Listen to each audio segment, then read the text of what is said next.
Assalamualaikum warahmatullahi wabarakatuh. Saya Maulana Kaharil. Di sini saya akan melakukan praktikum untuk tugas 3 mata kuliah basis data. Praktikum yang pertama yaitu melakukan praktikum transaksi. Praktikum transaksi meliputi commit, rollback, checkpoint, dan trigger.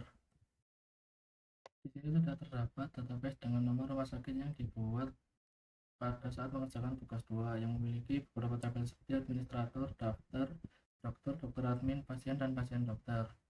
Database ini juga sudah memiliki tipe InnoDB yang sudah support untuk melakukan transaksi.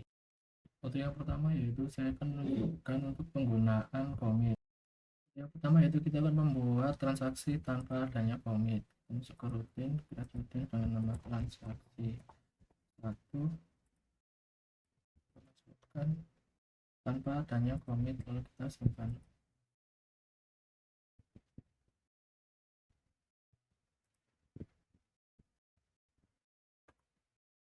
Yang pertama yaitu kita akan membuat transaksi tanpa menggunakan commit terlebih dahulu. Cukup rutin, create new routine dengan nama transaksi 1, kita masukkan definition tanpa commit, kita akan klik simpan. Lalu kita akan coba panggil transaksi yang sudah kita tambahkan dengan call transaksi 1. Setelah kita lihat di sini data itu masuk. Lalu kita akan coba cek di pasien.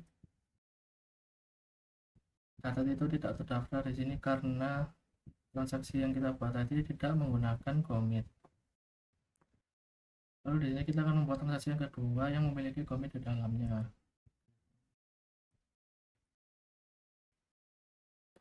Ini kita akan menambahkan commit.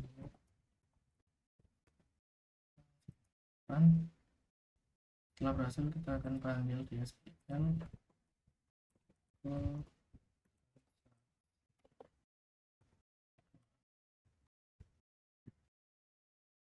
berhasil, lalu kita akan cek pada tabel pasien apakah data itu berhasil ditambahkan. Dengan menggunakan commit maka data akan dimasukkan ke dalam tabel pasien. Lalu yang kedua yaitu kita akan mencoba rollback. Rollback berfungsi untuk membatalkan perubahan yang akan dilakukan. Lakukan rutin dengan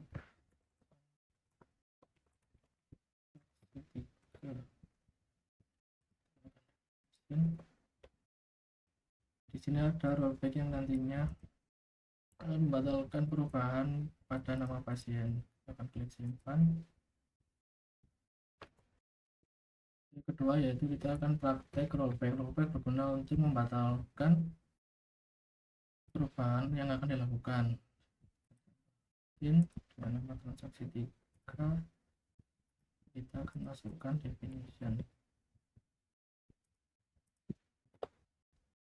Rollback akan membatalkan update pada nama pasien. Kita akan klik simpan. Setelah simpan berhasil, kita akan coba panggil transaksi 3 tersebut.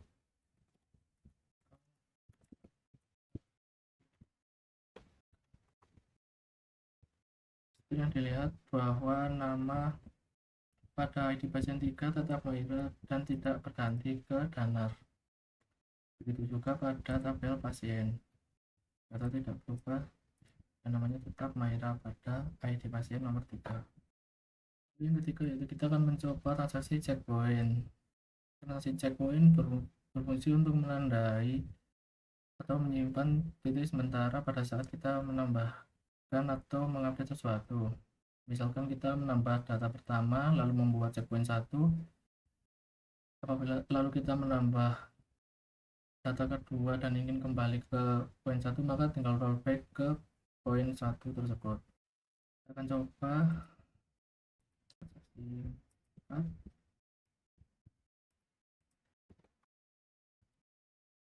transaksi pertama menyimpan poin 1, lalu pada transaksi kedua akan melakukan rollback ke poin 1.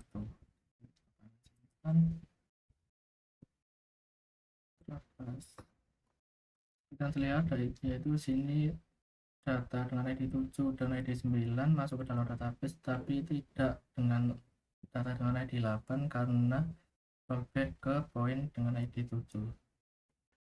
Lalu yang selanjutnya yaitu trigger. Trigger adalah sebuah perintah atau event yang dapat memicu yaitu perubahan pada basis data. Kita akan coba buat triggernya dulu, simpan.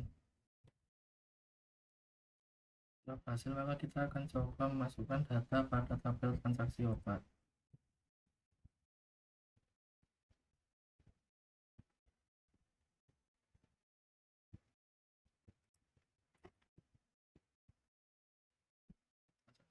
Obat.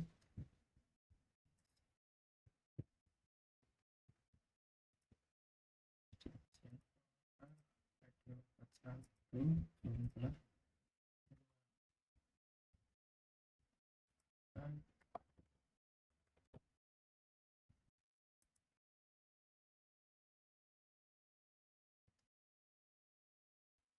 data berhasil ditambahkan, lalu kita cek pada tabel obat.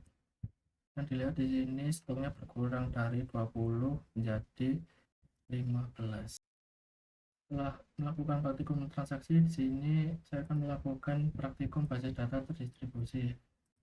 Sebelum itu saya meminta maaf apabila saya tidak menggunakan VirtualBox dan Ubuntu karena saya rasa laptop yang saya miliki spesifikasinya kurang bisa memadai untuk menggunakan VirtualBox dan Ubuntu, sehingga saya akan menggunakan alternatif lain. Tetapi saya akan berusaha untuk menjelaskan maksud dari basis data terdistribusi tersebut. Ini saya akan mencoba untuk menjelaskan atau mensimulasikan praktikum basis data terdistribusi.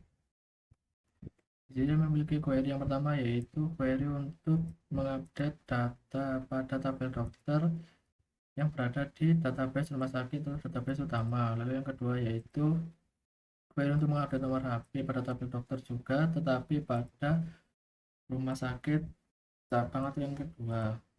Lalu di bawah ini yaitu query untuk verifikasi bahwa update yang masuk pada database rumah sakit dan rumah sakit cabang harus sama.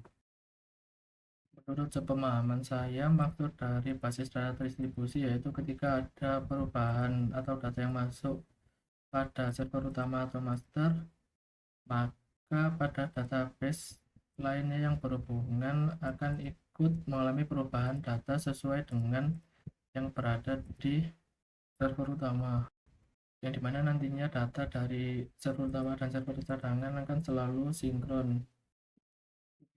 Kita akan cek dulu data dari masing-masing tabel. Nomor HP 129, untuk rumah sakit cabang dokter, nomor HP 129. Lalu kita akan jalankan SQL-nya. Setelah berhasil, kita akan cek pada tabel rumah sakit atau tabel utama, nomor HP berubah menjadi 0999. Lalu pada rumah sakit cabang, data dokter hari 1 pun nomor HP-nya berubah sesuai dengan yang tadi ada di query. Intinya adalah basis data terdistribusi akan membuat data antar tabel menjadi sinkron satu sama lain, sehingga tidak ada data yang hilang atau salah. Sekian penjelasan dari saya. Mohon maaf apabila ada kesalahan atau kekurangan dalam penjelasan, dan mohon maaf karena tidak menggunakan perintah sesuai, yaitu menggunakan VirtualBox dan Ubuntu. Sekian, wassalamualaikum warahmatullahi wabarakatuh.